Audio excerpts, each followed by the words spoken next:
जंगल में बाघिन अपने दो बच्चों के साथ रहती थी। बाघिन बहुत ही अच्छे और सच्चे दिल की मालिक थी और वह अपने दोनों ही बच्चों से बहुत ज्यादा प्यार करती थी। लेकिन उसके दोनों ही बच्चे बहुत ही ज्यादा निकम्मे और निकट्टू थे। वो अपनी माँ को कुछ भी नहीं समझते थे। जिस चीज से उनकी माँ उन्हें मना करती वो उसे और भी ज्यादा करते थे।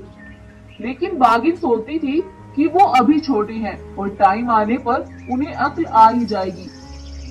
बाघिन के दोनों ही बेटे बहुत ही ज्यादा खूबसूरत थे, इसीलिए बाघिन उन्हें कहीं भी नहीं जाने देती थी, क्योंकि उसे डर था कि उसके बच्चों को कोई नुकसान ना पहुंचा दे।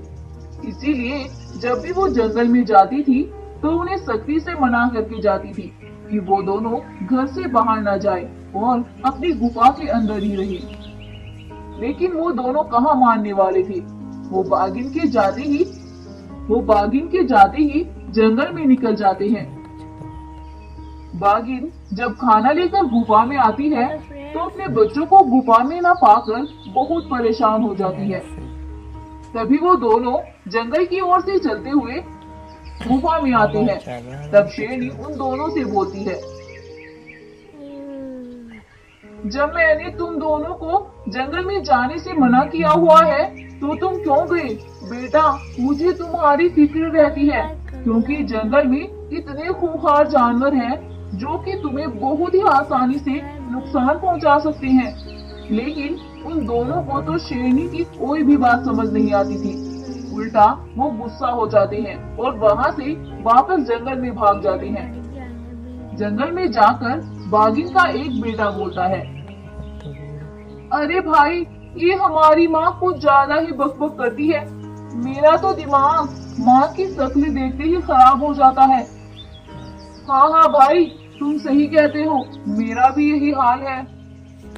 अरे भाई, आज रात को जब माँ सो जाए तो क्यों ना हम उन्हें मार दें, हमें उनसे हमेशा के लिए मुक्ति मिल जाएगी और फिर हम जो चाहे वो ही कर सकेंगे। हाँ हाँ भाई, ये तो सही है, चलो ऐसा ही करते हैं। चलो फिर चलते हैं। वो जब गुफा में पहुंचते हैं तो बाघिन उनके इंतजार में गुफा के बाहर ही खड़ी थी। अरे माँ, तुम अब तक सोई नहीं? चलो चलो चलकर सोते हैं। बाघिन अपने बच्चे के ऐसा कहने पर चुपचाप जाकर गुफा के अंदर सो जाती है। कुछ देर बाद जब बाघिन सो जाती है तो बाघिन के दोनों बच्चे अपनी ही माँ पर हमला कर देते हैं। अपने ऊपर हमला होते बाघिन एकदम से उठ जाती है, लेकिन वो फिर भी उनकी मार सहती है। और जब बाघिन मरने वाली होती है तो वो अपने बच्चों से बोलती है, अरे बेटा, तुमने हमेशा मुझे गलत समझा और मेरे साथ इतना बुरा किया। मैं कभी भी तुम्हारे लिए गलत नहीं थी, मुझे हमेशा तुम्हारी फिक्र रहती थी। और इतना कहकर शेरनी मर जाती है। सुबह होती है और बाघिन के दोनों ही बेटे बहुत खुश थे। वो सोच रहे थे कि अब वो आजाद हैं और उन्हें अब किसी की भी परवाह नहीं है। ऐसा सोचकर वो वापस जंगल में निकल जाते हैं। जब वो जंगल में घूम रहे थे तो एक शेरनी की नजर उन पर पड़ती है और वह शेरनी मन ही मन बोलती है, अरे वाह, ये कितने प्यारे बच्चे हैं। इनकी माँ कितनी खुशनसीब होगी जो उसे इतने प्यारे बच्चे मिले हैं। मेरी तो कोई औलाद ही नहीं है जो मैं उन्हें प्यार से देख सकूं। ऐसा बोलकर शेरनी जंगल में निकल जाती है। तभी कुछ देर बाद शेरनी को किसी के चिल्लाने की आवाज आती है, बचाओ बचाओ, हमें कोई तो बचाओ, प्लीज कोई हमें बचाओ। अरे, ये तो उन्हीं नन्हे बच्चों की आवाज लगती है जो कि जंगल में घूम रहे थे। और शेरनी तुरंत ही दौड़ी हुई उनके पास जाती है। शेरनी वहाँ जाकर देखती है कि कुछ भेड़ियों ने उन्हें घेरा हुआ है। तो शेरनी दौड़कर उनके पास जाकर बोलती है, क्यों रे कमीनों, बच्चों को परेशान करते हो? अगर लड़ना है तो मुझसे आकर लड़ो। शेरनी को देखकर वो भेड़िए वहाँ से दुम दबाकर भाग जाते हैं। तब शेरनी उन बच्चों से बोलती है, अरे बेटो, तुम्हारी माँ कहाँ है? क्या तुम अपनी माँ के साथ से भटक गए हो? चलो मैं तुम्हें तुम्हारी माँ के पास छोड़ देती हूँ। शेरनी के ऐसा कहने पर एक बच्चा बोलता है, अरे नहीं नहीं शेरनी जी, हमारी माँ तो मर गई है और अब वो इस दुनिया में भी नहीं रही है। तब शेरनी उनसे बोलती है, अरे बेटो, तुम घबराओ नहीं, आज से मैं ही तुम्हारी माँ हूँ, तुम मेरे साथ चलो। वो बच्चे ठीक है माँ बोलकर शेरनी के साथ चल देते हैं। जब वो रास्ते में चल रहे थे तो उन्हें उनकी माँ की कही हुई एक एक बात याद आ रही थी। वो अपने किए पर बहुत ज्यादा शर्मिंदा थे, लेकिन अब वो कर भी क्या सकते थे, अब तो कुछ भी नहीं हो सकता था। शेरनी उन्हें अपनी गुफा पर ले जाती है और रात हो जाती है। शेरनी और वो बागिन के दोनों बच्चे गुफा में आराम करने लगते हैं।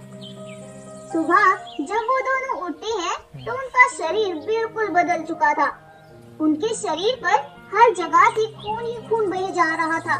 शेरनी उन दोनों को देखकर काफी डर जाती है। अरे अरे बेटो, ये क्या हो गया? तुम्हारे शरीर से तो बहुत खून बह रहा है। क्या रात में तुम्हारे ऊपर किसी ने हमला किया है? नहीं नहीं शेरनी माँ, ऐसा तो कुछ नहीं हुआ। ये तो बस पता नहीं क्या हो रहा है, हमारी भी कुछ समझ नहीं आ रहा है शेरनी माँ। तब शेरनी बोलती है, अच्छा अच्छा बच्चों, तुम टेंशन ना लो और तुम मेरे साथ चलो। फिर वो तीनों जंगल की ओर निकल जाते हैं।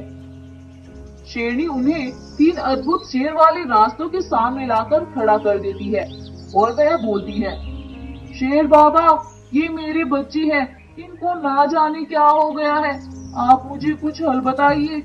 फिर एक शेर घर के अंदर से आवाज आती है, शेरनी बहन, तुम लाल शेर घर के अंदर आ जाओ।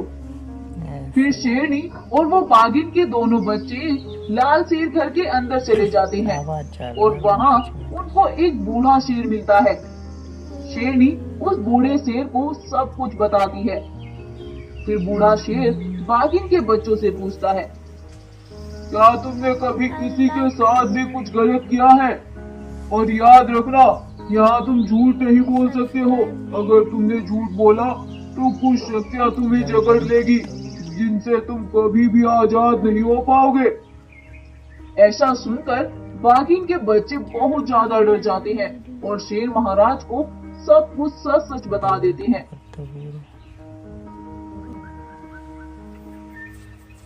पास्ट में जो भी उन्होंने अपनी माँ के साथ किया वो सब बताते हैं। उन बच्चों की बात सुनकर बूढ़ा शेर बोलता है, बेटा, जब तुमने अपनी माँ के साथ ऐसा किया, क्या पता तुम्हारी माँ की मुंह से कुछ बददुआ निकली हो और ऊपर वाले ने वो कबूल कर ली हो, जिसका खामियाजा अब तुम्हें भुगतना ही होगा। मैं इसमें कुछ नहीं कर सकता, अब तुम यहाँ से जा सकते हो। और हाँ बेटा, एक बात और याद रखना, माँ की दुआ और बद्दुआ कभी जाया नहीं जाती और वो एक न एक दिन जरूर कबूल हो जाती है। शेरनी और बागिन के दोनों बच्चे अपना सा मुंह लेकर वापस गुफा में आते हैं। तब शेरनी उनसे बोलती है, बेटा, अब मैं तुम्हारा साथ नहीं दे सकती। जब तुम अपनी माँ के साथ इतना बुरा कर सकते हो, जिसने तुम्हें जन्म भी दिया, फिर मैं तो तुम्हारी सगी माँ भी नहीं हूँ। मेरे साथ तो तुम कुछ इससे भी बुरा कर सकते हो।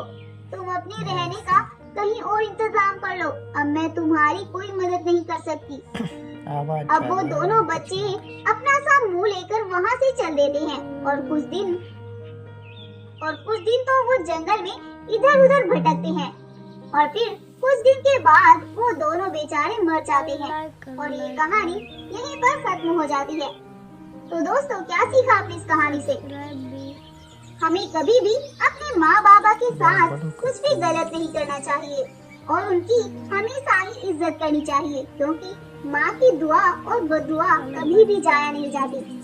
अगर माँ दुआ दे तो तुम्हारा फ्यूचर संवर सकता है, और अगर बद्दुआ दे तो कुछ भी हो सकता है। हमारी आज की स्टोरी अगर आपको इंटरेस्टिंग लगी है तो हमारी इस वीडियो को लाइक करें, शेयर करें और साथ ही हमारे चैनल को सब्सक्राइब करना बिल्कुल ना भूलें। जल्दी मिलते हैं एक और नई वीडियो के साथ, तब तक के लिए goodbye and take care. Thank you.